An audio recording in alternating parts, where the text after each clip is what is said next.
Breaking news. অবশেষে আজ অবসরপ্রাপ্তদের জন্য আসলো বড় সুখবর দিলেন প্রধানমন্ত্রী। দীর্ঘদিনের অপেক্ষার পর পেনশন ভাতা ও চিকিৎসা সুবিধায় আসছে বড় পরিবর্তনের ইঙ্গিত। আরও বিস্তারিত থাকছে পুরো ভিডিওতে।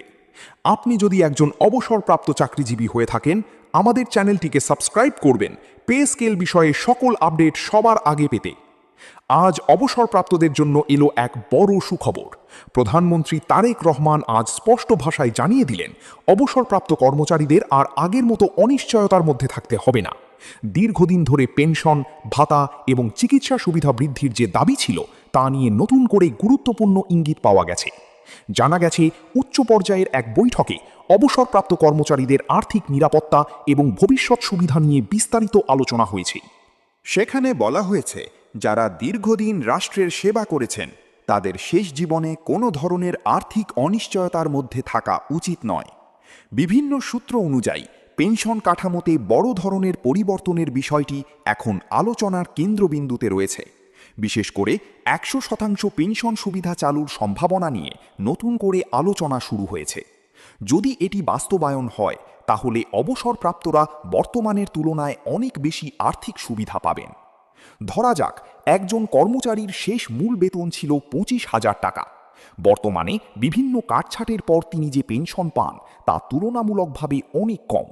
কিন্তু নতুন কাঠামো কার্যকর হলে সেই অঙ্ক উল্লেখযোগ্যভাবে বাড়তে পারে, যা অবসর জীবনে অনেক বেশি স্বস্তি দিতে পারে।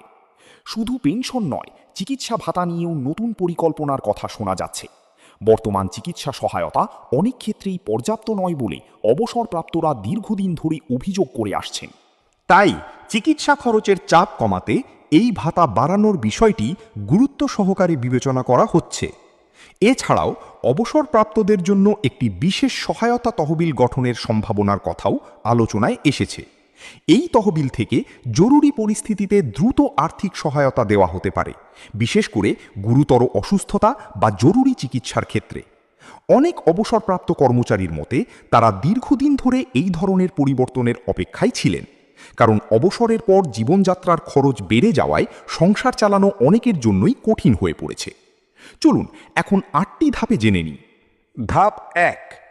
নতুন পেনশন কাঠামোতে মূল লক্ষ্য হল অবসরপ্রাপ্তদের মাসিক আয় স্থিতিশীল করা, যাতে তারা বাজারের বর্তমান দামের সাথে সামঞ্জস্য রাখতে পারেন। ধাপ 2।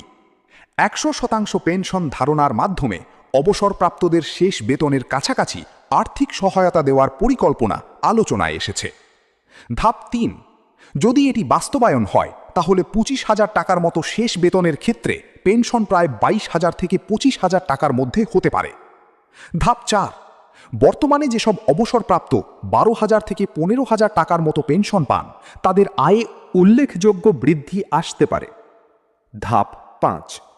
চিকিৎসা ভাতা বাড়ানোর পরিকল্পনা করা হচ্ছে, কারণ বর্তমানে এই ভাতা দিয়ে সাধারণ চিকিৎসাও পুরোপুরি কভার হয় না। ধাপ 6। দীর্ঘমেয়াদী রোগ বা নিয়মিত ওষুধের খরচ বিবেচনা করে আলাদা স্বাস্থ্য সহায়তা কাঠামো তৈরি করার কথাও আলোচনায় আছে। ধাপ 7। জরুরি পরিস্থিতির জন্য একটি আলাদা সহায়তা তহবিল চালুর সম্ভাবনা রয়েছে, যেখানে দ্রুত অর্থ সহায়তা দেওয়া হবে। ধাপ 8। এই পুরো পরিকল্পনার উদ্দেশ্য হল অবসরপ্রাপ্তদের জীবনকে আর্থিকভাবে নিরাপদ করা, যাতে তারা শেষ জীবনে চাপমুক্ত থাকতে পারেন। সব মিলিয়ে এই আলোচনা যদি বাস্তব রূপ পায়, তাহলে অবসরপ্রাপ্তদের জীবনযাত্রায় একটি বড় পরিবর্তন আসতে পারে। বর্তমানে যেভাবে জিনিসপত্রের দাম প্রতিদিন বাড়ছে, সেই পরিস্থিতিতে স্থির আয়ের ওপর নির্ভর করা মানুষের জন্য টিকে থাকা কঠিন হয়ে যাচ্ছে। বিশেষ করে যারা বহু বছর সরকারি চাকরি করে অবসর নিয়েছেন, তাদের জন্য এই পরিবর্তন শুধু আর্থিক সহায়তা নয়, বরং এক ধরনের নিরাপত্তার অনুভূতি তৈরি করবে। কারণ অবসরের পর সবচেয়ে বড় সমস্যা হলো নিয়মিত আয় কমে যাওয়া, কিন্তু খরচ কমে না, বরং অনেক ক্ষেত্রে বেড়ে যায়, বিশেষ করে চিকিৎসা খাতে। চিকিৎসা ভাতা বাড়ানো হলে ছোট ছোট চিকিৎসার জন্য আলাদা চাপ পড়বে না। একই সঙ্গে যদি জরুরি সহায়তা তহবিল বাস্তবায়ন হয়, তাহলে হঠাৎ বড় কোনো খরচ বা অসুস্থতার সময় পরিবারগুলো অনেকটা স্বস্তি পাবে। তবে এটাও মনে রাখতে হবে, এগুলো এখনও আলোচনা ও পরিকল্পনার পর্যায়ে রয়েছে। বাস্তবে কতটা এবং কখন কার্যকর হবে, সেটা চূড়ান্ত সিদ্ধান্তের ওপর নির্ভর করবে। সবশেষে বলা যায়, এই ধরনের উদ্যোগ বাস্তবায়ন হলে অবসরপ্রাপ্তদের জীবন অনেক বেশি স্থিতিশীল এবং স্বস্তিদায়ক হতে পারে, যা দীর্ঘদিনের একটি বড় প্রত্যাশা পূরণ করবে। প্রিয় অবসরপ্রাপ্ত ভাই ও বোনেরা, পে স্কেল বিষয়ে আপনাদের মূল্যবান মতামত কমেন্ট বক্সে জানিয়ে দিন। পে স্কেল বিষয়ে সকল আপডেট নিউজ সবার আগে পেতে আমাদের চ্যানেলটিকে সাবস্ক্রাইব করুন। পে স্কেল বিষয়ে সকল আপডেট নিউজ সবার আগে আমরা দিয়ে থাকি।